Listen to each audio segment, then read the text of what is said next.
Unapowazungumzia wao wakiwa nyumbani, wameshinda 5 dhidi ya Stellenbosch, wameshinda mabao 4 dhidi ya CS Constantine. Hizo zimekutana na Simba, lakini pia wamekuwa wakifanya vizuri, wakipata matokeo mazuri wanapokuwa kwenye kiwanja cha nyumbani. It means wanakupa alert, wanakutonya kwamba sisi ukija nyumbani tunakufunga. Ni timu ambayo pasi 1 2 3 wamefika kwenye goli lako, hawana muda wa waste time.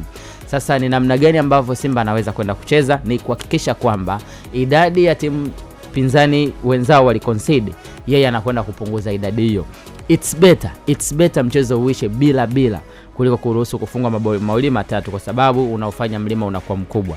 Ni namna gani Simba anaweza kufanya hivyo? Still mimi wasibelieve kwenye kudefend nyuma ya mpira. Yani unapokubali kudefend nyuma ya mpira, maana yake unamruhusu mpinzani acheze. Mpinzani akicheza, maana yake anafika kwenye eneo lako zaidi. Akifika kwenye eneo lako zaidi, maana atatengeneza nafasi nyingi, mara kona nyingi, mara imegonga hivi, mara imefanya nini. Mwisho wa siku kuna pressure inakuja kwa wachezaji. Hiyo pressure inaweza kukuondoa mchezoni. Kwa hiyo mwisho wa siku watatengeneza nafasi na kuweza kufunga.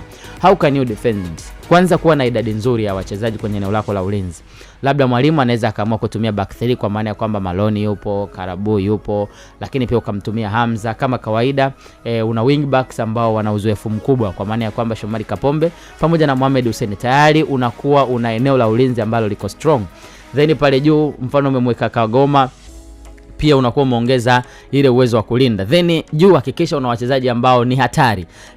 Mchezaji kama Mpanzo pamoja na Kibu Denis. It means una idadi nzuri kwenye eneo la ulinzi, kwamba ikitokea wamekuja, wewe uwezo wa kuwazuia unao mkubwa kuanzia kwenye eneo la kiungo. Then ukitoka pale unapokuja juu una mchezaji kama Mpanzo au Kibu Denis, wale wanatia kashikashi. Ile inasaidia nini? Kibu anapokuwa na mpira ana uwezo wa kuwatoka wawili watatu wanne, na ana uwezo wa kupiga.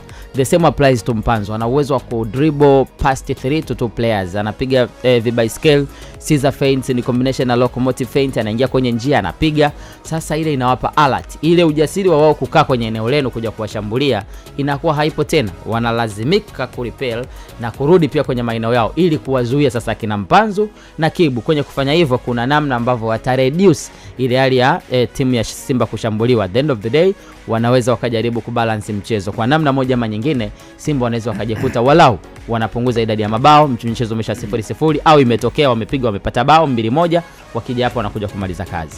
Asante sana Gifty. Na tamani sana pia kusikia kwako Nation